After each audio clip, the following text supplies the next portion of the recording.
In the last stream, we were working on setting up our first two very wide fission reactors. The idea being that these two here can process both LEU-235 and LEU-233, both of which we need to process in order to get to the eventual HEP-241, which we can then use to get to HECM-247, which we can finally use to get some californium, which is required in order to get the final quantum research going.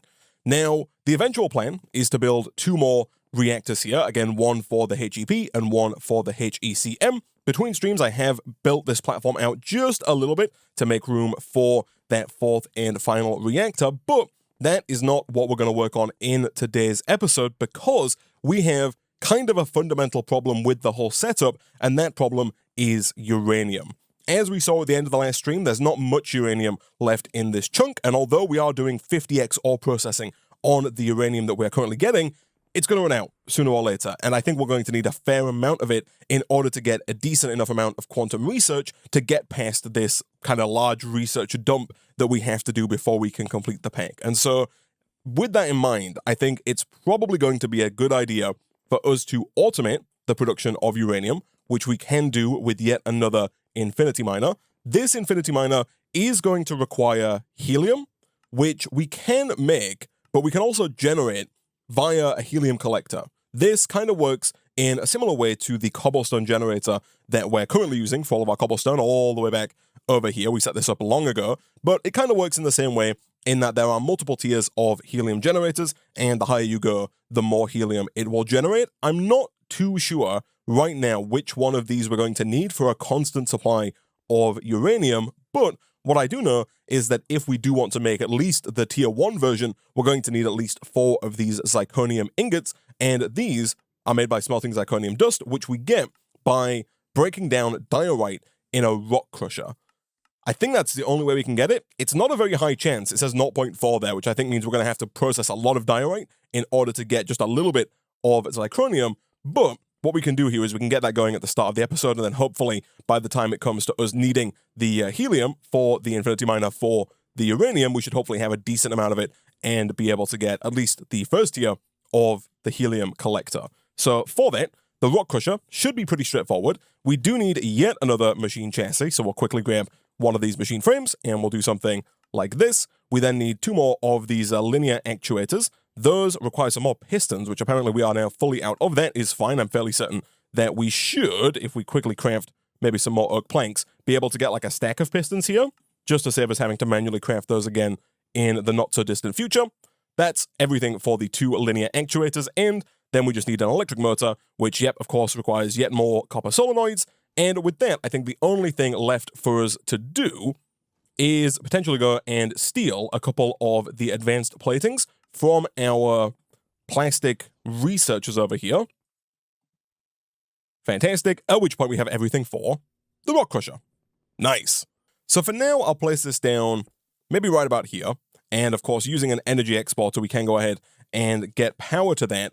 Diorite shouldn't be too difficult for us to make. We can craft it with cobblestone and nether quartz, both of which we have in pretty large amounts, and both of which we're not really using that aggressively. So if we quickly just do something like this, we can get like a stack, or maybe more than one stack, of diorite. If we put that in here, it does use 2,000 redstone flux per tick, and so although we could increase this, and we definitely should increase it from 1,000 to 5,000, we could probably put like 1 energy and speed upgrade in here, but I don't really know if it's going to be worth it. I think our best bet here is probably just going to be to grab some kind of hopper, place in a few stacks of diorite on top of the rock crusher here, like this, and then just let it do its thing, and we'll come back later, and hopefully we'll have at least 4 zirconium. That's going to get us enough to make 1 of the tier 1 helium generators, but ideally, you know, a little bit more than 4 zirconium. And yeah, we've already got 1 here, so I'm fairly confident that we'll have a decent amount of that. And you know what, just to be safe, and just to give us the best chance possible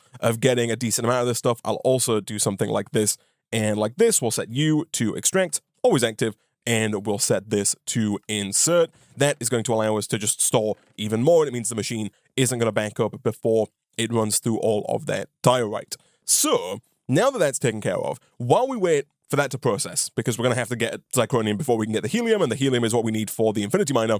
Before we do any of that, the other thing that I would like to work on in today's stream is finally taking the final step in ore processing, that being the arc furnace. So the arc furnace is a little expensive to unlock, but I think we have basically everything we need to unlock it, and it's going to allow us to triple our current 52.5x ore processing to give us 157 plus x, almost 160x ore processing, which for some of our ores is not strictly necessary. Like we're backed up on basically everything actually, apart from iron and copper at the minute, and I think also lithium as well. But most of these over here, silver, gold, lead, platinum, tin, and nickel are all fully backed up. But it does mean that we're not going to need to produce as much uranium if we can turn each piece of uranium ore into 160-ish uranium ingots. And so I think it is well worth investing in. Plus, it's not too difficult to actually set up. To unlock it, we need to get 16 utility. We need 8x64 production. Production is one of those we're going to have to take a look at. It's the one that we seem to have kind of the least of, especially going forward. I think we're going to be fine on mechanics. Mechanics got 85 lots of 64x. We only need 16 here. And then logistics, we need 32x. We got 178x. So both of those are coming in just fine. I think, like I said, the problem is really going to be one of the production research, especially as we get towards the end of this this main quest line.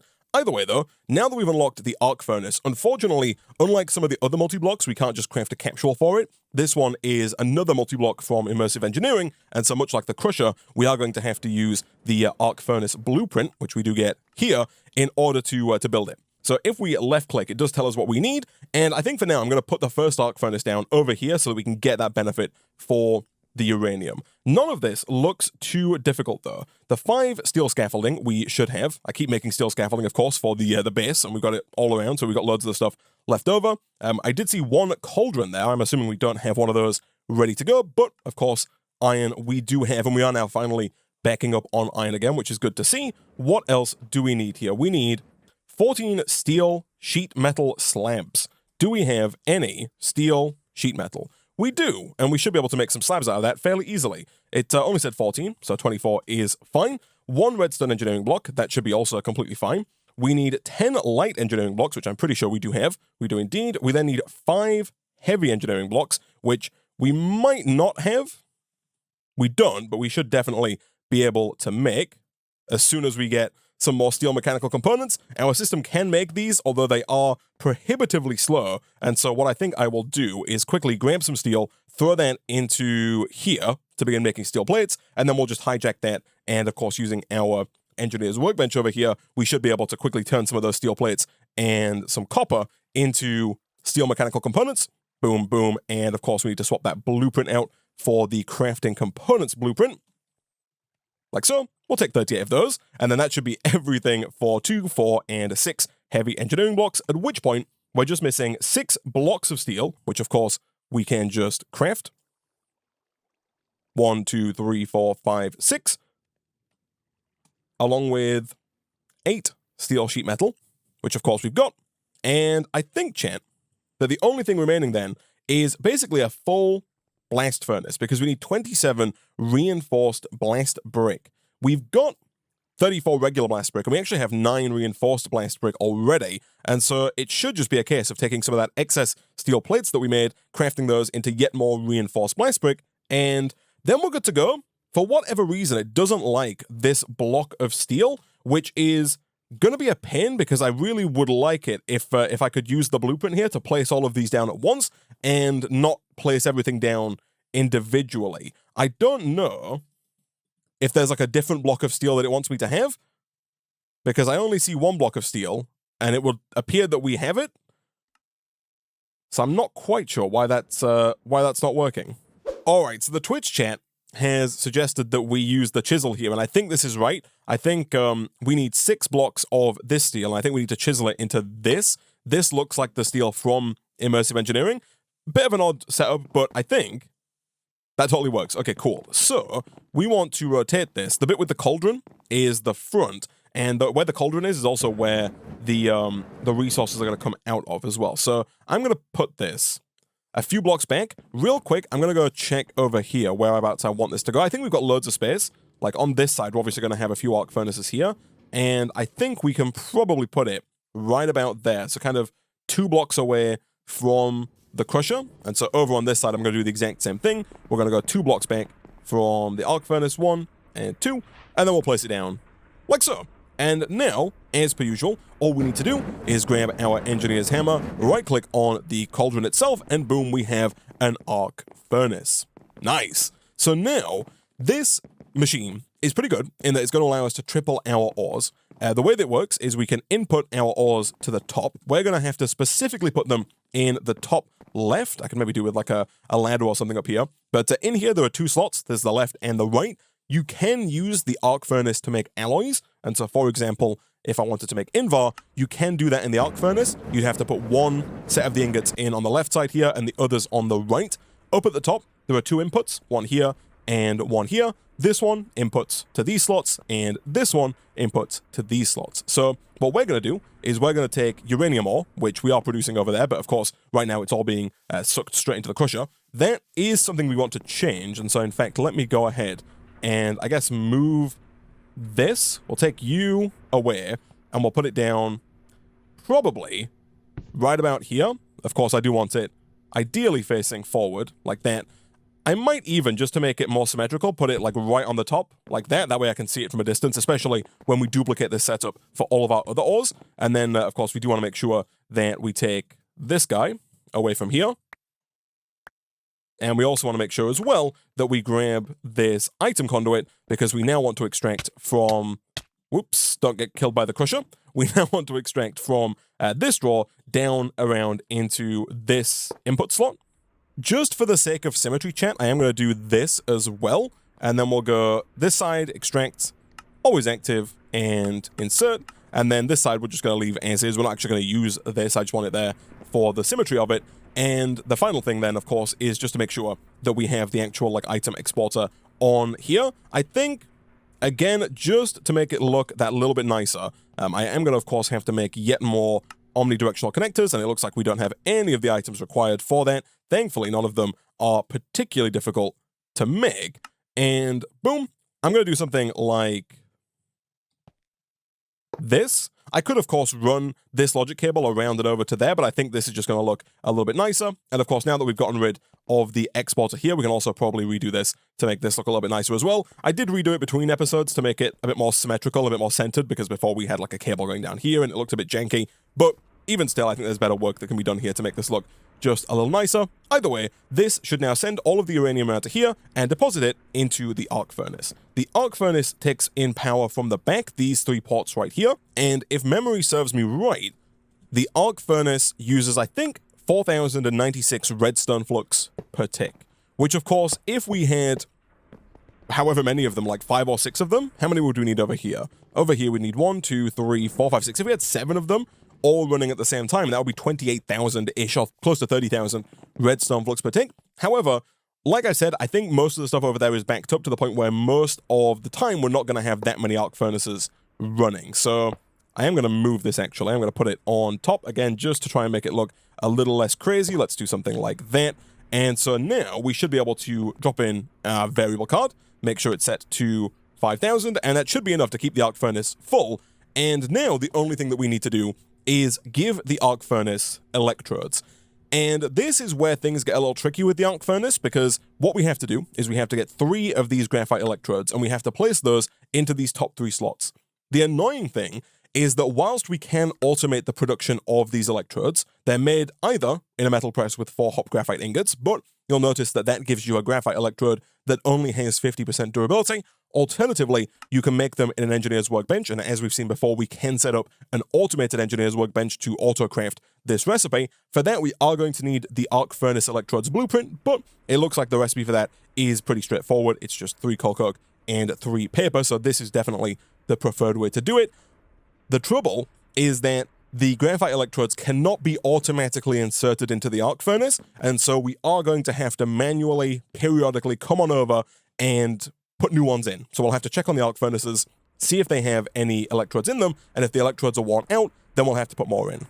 The hop graphite ingot itself is not too bad. It's made by smelting hop graphite dust. Hop graphite dust is made in another multi-block from Immersive Engineering. This time we need the industrial squeezer. Into that, we place 8 coke dust, and that becomes 1 of this hot graphite dust, which we can then smelt. The coke dust is just coal coke, so we're going to have to get another crusher for turning coal coke into coke dust, and then we're going to turn that coke dust, obviously, into hot graphite dust, and that hot graphite dust is going to get turned into... Oh, apparently you can use the manufactory instead of the industrial squeezer. That is interesting, and is probably the better way for us to do it. It does take a lot more power, though. And so, you know what? The squeezer is fine.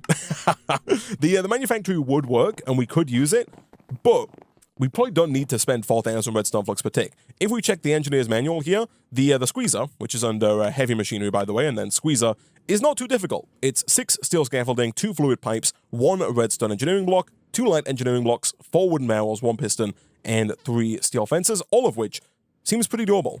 All right, so not too long later, and we have everything we need, these items here, to make the squeezer. In here, we can get an idea of where we want this to go. So the orange is the output, and I'm going to put it down here because we don't really have too much space around the rest of the base. I'm thinking about having the squeezer maybe here, with the crusher kind of here. So to do that, I want the output facing this way, which means that I want, if I click pause here, I want this pipe at the front. So we're going to put the light engineering block at the back. And you know what? I'll line this up with the center of the water wheel here. So we'll do something like this. We'll have you at the back there. And then... Hold on. Here it is. Then we've got basically scaffolding all around with 2 pipes in the middle. These are the only 2 pipes. So they go here, here. And then the scaffolding goes all around like that. Back inside the book, we have another light engineering block here. We've got our redstone engineering block here. We then have the 4 wooden barrels here, here, here, and here. And then the final piece of the puzzle is to put down the piston on top. It's going to go there. It does need to face down. I'm not too sure if I can do that with one of these wrenches that I've got here. I can't do it with the one from Integrated Dynamics. I can do it, though, with the one from Ender.io, which is nice. And then we take our engineer's hammer. We right-click on... I think... Oh, you cannot form this multi-block. Further progression is required? Wait, I've not unlocked the squeezer? Is there a piece of research I need to unlock to get the squeezer available to me? It could be the assembler.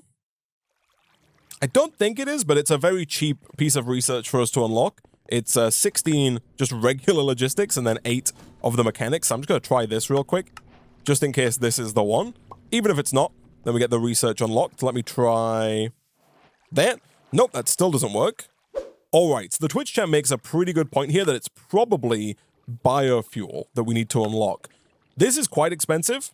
It's doable. It's more than expensive than I was hoping for, though, because biodiesel here requires a refinery, and it also requires plant oil, which you make in the squeezer. So I do think that biofuel is the quest we have to unlock, which means yet more logistics, yet more mechanics, a little bit of production, and then a little bit of utility as well. Let's do you, and you. And I hope, I should say, that should be everything that we need to unlock this. It is. Nice. Okay, cool.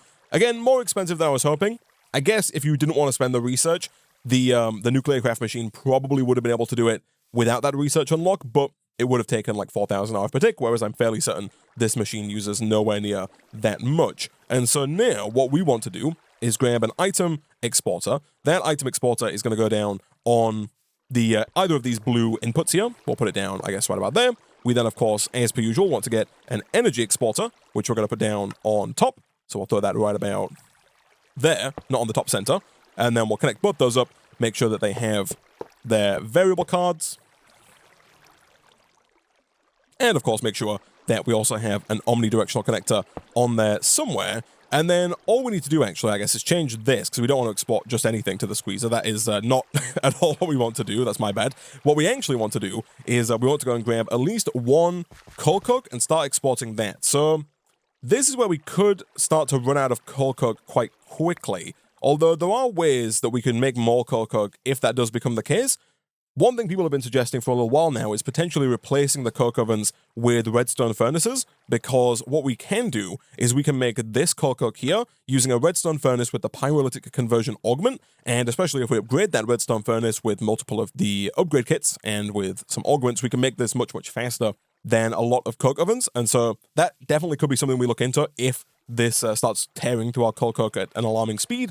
For now, though, we can go back to our portable logic programmer, type in item, and of course set this to cold cook, at which point it should start exporting it. Of course, I'm a bit of a fool here because I've kind of done this the wrong way around now that I think about it, because what we want to do is we want to crush first and then squeeze, not squeeze and then crush. And so, real quick, I'm going to go get the stuff to make a crusher, and I might actually shimmy this forward a bit and put the crusher behind and the squeezer at the front so we can crush the cold coke into cooked dust, and then from there, squeeze it into hot graphite. I guess the only problem that is then going to appear is kind of the same problem that we're having over here. That problem is that the crusher can kind of hold an infinite amount of items, in that if we tell the system to export cold coke to the crusher, it's just going to take all of our cold coke and crush all of it, no matter how fast the squeezer goes, and it's just going to back up all of that cooked dust in the crusher until we run out, which is not ideal. And so I'm going to go get the crusher, but I think we might have to set up a separate cold cook system for specifically the coke dust, just to make sure that this doesn't run out. Because if this runs out, our steel goes offline and our power goes offline. If our power goes offline, everything goes offline, and that could be real bad, real fast. All right, so not too long later, we've got our squeezer back down, just a little bit further forward. We have our crusher behind it, ready to go. I've hooked them both up with power, so they've both got their energy exporters. Up here, we've got an item exporter that currently isn't configured. We've got a framed drawer here that is going to be for cold coke, and then we've got another drawer down here for cooked dust. I did run one cold coke through there, which is why we have one cooked dust in here. And currently, what I've done is I've put an inventory reader onto this drawer here, because as I mentioned before, we don't want all of our cold coke being sent to the crusher and just kind of sitting in the crusher waiting to be either processed into cooked dust or being held in the output slot waiting to be sent through to the squeezer, because the crusher can hold basically an infinite number of items in both its input and output slots. So what I'm thinking instead is that if we do this, we can lock the drawer here, which now means that in here, we can set this to export all items. The reason we're going to do that is because over here, if you hover over any of these cards, you'll see which type of card needs to go in. So under export item, we've done this many a time, we need to use the item card. Whereas under export all items, we can use a Boolean. And so basically, a Boolean is just a true or a false. And so what I'm thinking, or what I'm hoping I should say, is that in here, we can take the inventory count of this drawer, which is currently 1, and I'm going to go ahead and get another card, and we're going to set that to just an integer, which is just a number, for those who don't know. We'll do that, and we'll set this to 1, okay? And basically now what I'm going to do is I'm going to get another card, and we're going to go less than. So what we're going to say is that if the inventory here is less than 1, then true. And so what that should do, I hope, is only export items. If we put both these in here, again, they have to be in the variable storage. Over here, if we put this in here into export all items, that should export cold coke only if the number of coke dust in here is 0. And so right now, there's one cold coke in there. We put that in manually. What I'm also going to do is in here, I'm going to change the item transfer rate to 1. Because I don't want a stack or multiple stacks of cold coke to be sent here. I want one item to be sent at a time. I've put a downgrade in here, so there's never going to be more than a stack of cold coke in there. What we can also do, up at the top, we can change the number of ticks per operation of the item exporter. Because right now it's set to 1, it's going to move 1 item at a time, but it is currently set to run 20 times a second. If we change this to 20, it's now going to run once per second, and even I might change it to 40. Now it's going to run once every 2 seconds because there are 20 ticks per second in Minecraft. And so I think it's probably going to take a few seconds for the crusher to crush one cold coke, but let's give this a try. If I take this out, we should see a cold coke sent here. And it did. I'm actually going to put that back in because I have not set this up correctly. That's my bad. You'll see it did send cold coke when there was nothing in there. That's what we want to happen. What we also want to happen is we want to get rid of this lever, and we want to basically take all of the cold coke out of here and bring it down into the crusher. So extract, always active. That should start crushing the cold coke into coke dust. We're then going to take that coke dust and pump it up and around into the squeezer. And this is where the logic hits, because now, as soon as we set this to insert, and as soon as we set this to always active, it's going to pull all of the coke dust out of here. As that happens, if we set this to always active, once that hits 0, we should then see the crusher come online because another coal coke was sent, and now you'll see that once every 2 seconds, a coal coke is being sent. And so we've effectively kind of artificially limited how fast this whole setup can use coal coke, and we've hopefully set things up in such a way that once this backs up on hot graphite dust, this drawer here is going to back up on coke dust, and it only needs 1 coke dust in here for the whole system to stop crushing our coal coke, which I think is ideal. It's still quite possible that this setup is kind of pushing us over the edge in terms of coal coke usage. It's quite possible that we are going to start going down in terms of how much coal coke we have, but it's not going to be anywhere near as fast as if we didn't set up this kind of safety measure, and hopefully this kind of just keeps things chugging along quite nicely for the time being. If it does look like we're going down very quickly in terms of how much coal coke we have, we could look at either setting up more coke ovens, or we could look at actually setting up those redstone furnaces with the pyrolytic conversion augment to make the coal coke that much faster. For now, though, we have hot graphite ingot. We need 3 of them in total, so I'll wait for the one more batch here to come through, and I guess we might as well get another drawer here for the hot graphite dust to go into. Again, we'll make that a downgraded drawer just to make sure that that we don't, again, burn through all of our coal coke. So let me get one more storage downgrade. For that, we are going to need another upgrade template. That is completely fine. And we'll throw this down over here. Of course, we do need to still set up another one of the auto workbenches. But for the time being, if we take this and we smelt this somewhere, I guess for now we'll do that over in here, like this. That's going to get us the hot graphite ingots. Chat does point out a very good point, and that is that over at the end, there is a quest for the portal frame that does require 1,000 hot graphite ingots. So we are going to need a lot of these backed up. Again, that is all well and good, but for now, I just don't want to run out of coal coke. I don't want our power to go out. So eventually, we'll have to like up production, most likely. But for the time being, I just want to get enough hot graphite to make the electrodes for this arc furnace. So in here, we should now have hot graphite. We do indeed. We should be able to make the arc furnace, and by arc furnace, I mean electrode blueprints, which are this one right here, which is 3 coal coke and 3 paper. We saw that previously. 3 coal coke and 3 paper. Boom. And then back over here, if we do this and this, we can make our first graphite electrode. And again, we do need 3 of these in order for this to work. Oh, apparently this goes out up here. Interesting. I guess this is the output for the fluid, and the top output is for the hot graphite. Fair enough. All right, we'll take the rest of the hot graphite here, and we'll keep smelting this until we have 3 graphite electrodes. One thing we could do here is we could potentially make use of our first nuclear furnace. As I mentioned previously, these are very fast, and if we were to put one of these down, potentially, I think these work like a regular vanilla furnace in that I think we have to insert from the top, yeah, and then output from the bottom, and we can give fuel to the side. I think the fuel that this takes is uranium, which is going to sound expensive, but I think that's probably fine. What we might be able to do is put this here, potentially extract from here down into the furnace. So extract, always active, and insert. That should get the hot graphite dust, and then if I quickly grab some uranium, which we are now backed up on, which is nice, I think uranium goes in here. This is a very fast furnace, which is good. And then we can take the excess hot graphite here. We need like 1 more, if I don't have one in the system, which I don't. And then the 1 more should be everything we need to get the last electrodes. Good stuff. And then we can now finally place these into the arc furnace. You do have to have all 3 of the electrodes in the arc furnace, otherwise it won't work. And you'll see that it goes down somewhat slowly. The integrity is still 99.95. Once this hits 0, that's when they're going to break, and that's when we're going to have to refill them. So it is going to keep going down, and we are going to have to keep filling them, but it should be pretty slow. You can enchant these with unbreaking, and they will last longer. I just don't think it's worth doing. Like, the amount of time it's going to take us to set up the enchanting infrastructure to get these enchanted with, like, unbreaking 3 to get there, I think it's just easier and quicker for us to just replace them than to, like, enchant them every time and put them back in, especially given that we're going to be replacing them across the board anyway. So over here, we do have uranium, which makes me think that I did not put a variable card in up here. Again, we can say export all items because we want both uranium and thorium going to here. And this does distribute items by default.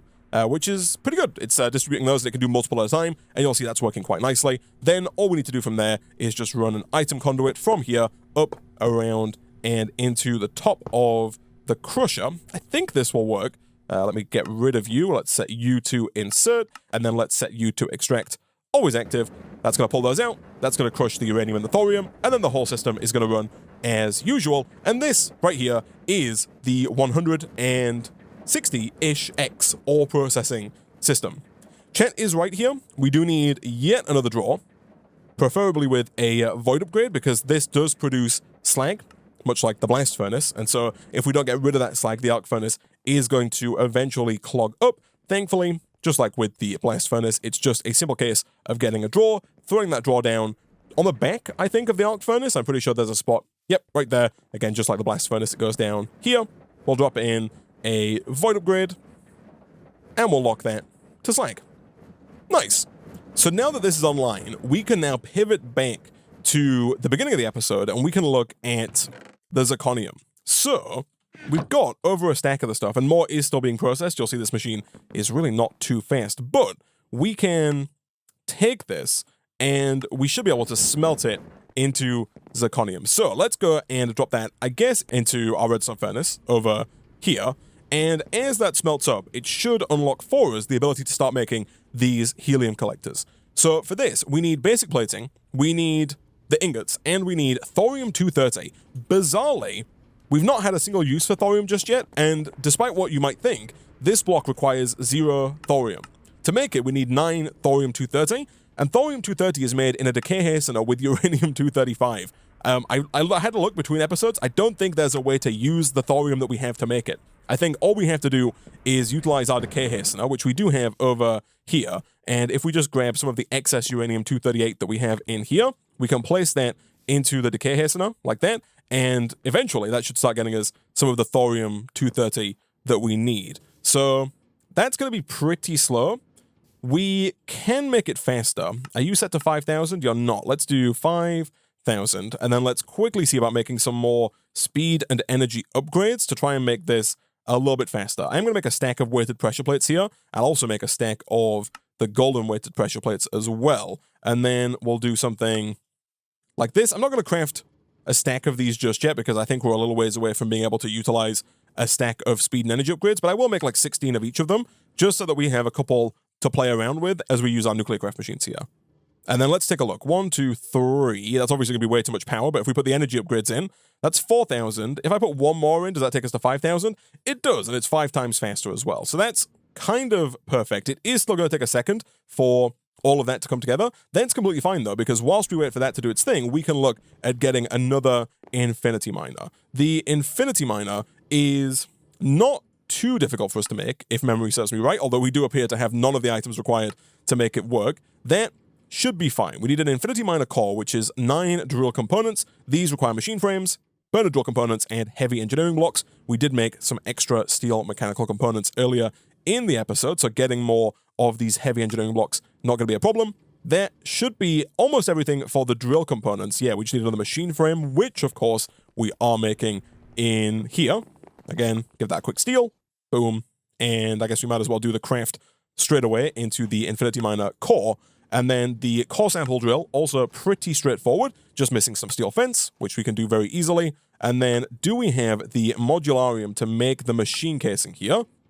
We do. A stack of it is very nice indeed. That gets us yet another multi-block capsule, and then from there it's just aluminum sheet metal, which requires aluminum plates, which we do not have, but we can make, again, using our new quick mega metal press over here. Just as soon as it's done with iron plates. And I guess instead of waiting, we could probably just do something like this and this instead, because this is somehow even faster than the mega metal press. Let's do this and this. Nice. So I think I'm going to place this down right about here between our pre-existing infinity miners. This one also requires the drones, I'm pretty sure. Let me check the recipe for uranium in the infinity miner. It does, and there's a 20% chance of consumption. We also need either a fluxed electrum drill or an enderium drill. We've not unlocked the enderium drill yet. However, it is fairly cheap to unlock. and it is going to reduce the amount of power required per piece of uranium by half. We go from like 10 million down to 5 million Fe, and that basically means we make the uranium twice as fast. So I think that's probably worth doing, and this whole setup does require, was it 5,000 redstone flux per tick? 50,000, sorry, redstone flux per tick. So with that in mind, we're definitely going to want to utilize the energy upgrades. With 2 tier 2 energy upgrades, that's a 75% reduction in energy usage, which would be 12,500 redstone flux per tick, which is kind of making me think that we might want to go with the tier 3 energy upgrades, because with 2 tier 3 energy upgrades, the final machine only uses 6.25% of its original power usage. And if we do 50,000 multiplied by 0.0625, that's only 3,125 redstone flux per tick, which is much more manageable than the initial 50,000. And I'm fairly certain we do have what it takes to unlock that. So let's head back around to our little research setup. We don't have to head back around here. I keep realizing we can just access it from the system, which in all honesty is probably the easier way of doing it, but we're here now. So let's take you. Let's take you. We then need you, and I'm going to assume you and you. Let's hand all those in. Boom, boom, boom, boom, and boom. Nice. Now the question is, how expensive are these? And I have a feeling the answer is going to be pretty expensive. Let's take a look. Energy upgrades. They're not too bad, actually. We do need plastic plates, which is going to be by far and away the most tricky part of this. We do have some plastic saved here. That plastic is kind of on hold for the fission reactors, but if we once again get rid of this, that is going to allow us to start backing up on plastic again, and that means that we can probably use a little bit of the plastic that we have in here to make these 2 upgrades. Signalum-wise, I think we should have some signalum backing up over here. We do indeed. I temporarily turned this machine off. I'll turn it back on now, but I turned that off just so we could back up on signalum. I think we did the same thing here for lumium as well, because I wanted to have both of those available for crafting. So we'll drop those in there, and then let's see. If I want to get 2 of these tier 3 energy upgrades, we need machine casing, which we have. We need 2 signalum upgrade kits, which should be pretty straightforward. We just need another diamond gear for that. 2 of them ideally. And yeah, this is where we need this lumium that I've just put away, because the lumium needs to be crafted into lumium wire, which we can then craft into those electrum coils. Don't ask me how that works, but either way, over here, let's drop the lumium in here. And as soon as that gets into the system, we should then be able to craft up yet more of these using the treated wood to make sure we get maximum efficiency. That should be everything to make 2 more of those coils, and that should be everything for our second signalum upgrade kit. And with that, we just need the plastic plates, which are most efficiently made using the mega metal press, I guess. So let's do this. It looks like we only need like 5 more in total, because we already have 3. And so as soon as that gets processed, there's 1 and there's 2. Nice. Okay, cool. So with these, that's going to reduce that power output massively. So let's do you, you, you, and you. As per usual, we're going to have to get another item exporter to make sure that we can continually export the mining drones to here. And of course, we'll make sure that is connected up like that. We do also need, of course, to export power to the top. So we'll get another, maybe our billionth energy exporter of the series. You can go down right about there. You don't need a specific card, so we can just do one of these. And then real quick, all we need to do is grab at least 1 mining drone out of here. And then if we get our portable logic programmer, we can once again select items, select the mining drone, specify that card to the mining drone, and then place that in here. Of course, making sure, as per usual, to set crafting to true. And so it's going to keep crafting those to send them over. And I think we're basically good to go. The final 2 things we need are helium, which we're going to put on the front to connect to this huge fluid input hatch, and then we need a drill, either an enderium drill or a signalum drill. And this is actually not too expensive. We only need 8x logistics, and so let's take 8x logistics. We then need some mechanics and some production. All of that we have, And there we go. Okay, so then the question is, how expensive is the Enderium drill? The answer is pretty expensive. We need 4 blocks of Enderium.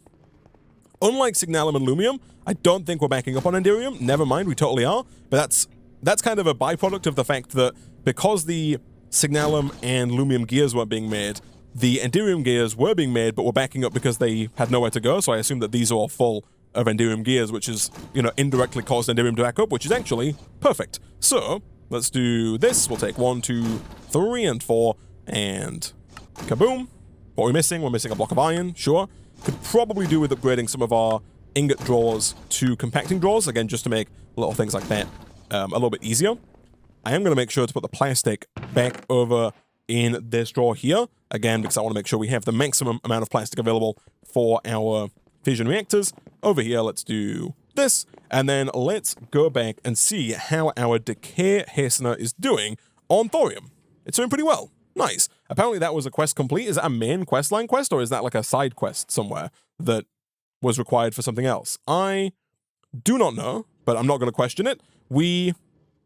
Oh, there is a quest for the helium collector there, but we first need reprocessed fuels. We need some tiny clumps of some persuasion. That should be fine. If I take one of those out, that completes that quest. Over here, we can tick this quest here, and that unlocks this quest. There we go. That's what we've just done, I see. And so now we can make the helium collector. So for the helium collector, we need a block of thorium and some plating and some ingots. Nice. Now, if we wanted to upgrade that to the tier 2, we need 8 of these. Do we have what it takes to make that happen? We've got 6 more of those, which is not 7 for those following along at home, and therefore isn't quite enough. But 1, 2, 3, 4, 5, 6, 7, 8. If I put those in there and we quickly process 8 more of those up, that should be enough to get us enough blocks to make that happen. And then, yeah, we're just missing 1 more block of thorium, which is just 8 more thorium-230, which hopefully isn't going to take too long here.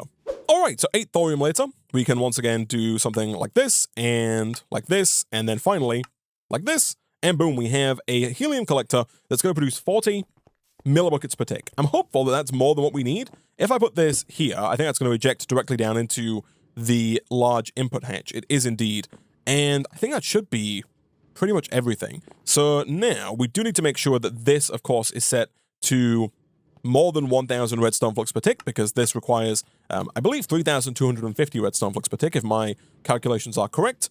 And yeah, look at that. It is totally working. And so now around back here, we should start to see, look at that, uranium and thorium coming in pretty quickly, actually. And all we need to do now is just go ahead and run a cable round down to here. We're going to put a storage interface on the back, and that should be uranium and, I guess, thorium, but I don't know if we really need the thorium, but it's uranium automated. That uranium is going to get taken, run through the 160x ore processing chain, and turned into uranium ingots. Right now, we are fully backed up on uranium ingots. I'm going to go ahead and put a draw upgrade on that because I want to make sure we have as much uranium as we possibly can. So let's quickly do one of those. And yeah, that should continue to back up. That should continue to hold uranium. And now, next time, what we're going to want to do is we're going to want to automate this because we've currently not automated the actual production of LEU. Well, we've kind of automated it over here, but we need to send the uranium automatically to here and make this whole system faster. And then we need to automate the taking of the depleted fuel, the processing of that into LEU-233. We then need to take the LEU-233 depleted fuel, process that, and then get things automated for the HEP, and then, of course, automated for the HECM. That's finally going to get us the Californium. All of that is probably going to require more power, so next time we'll come back, we'll look at unlocking the next tiers of power, storage, and transfer, and we'll look at trying to harness some of the 200,000+ redstone flux per tick that we're able to generate in this fission reactor, and try and utilize that to make the whole system quicker, and potentially, if we have the power for it, also look at making our plastic quicker as well. I think it's possible we might end up kind of moving this plastic setup over closer to the reactor, and then just kind of exporting the plastic over here as and when it's done, because that's kind of already what we're doing, because already we kind of pull the plastic from here and then re-export it over here, so these really don't need to be that close. But yeah, I think what we'll do next time is we'll unlock that power upgrade, or at least power transfer and storage upgrades, so that we can start to utilize and harness that higher tier of power, and hopefully push ever further forward and closer to that Californium and to that quantum research. But for now, I'm going to have to go ahead and wrap up this episode of feed the factory there.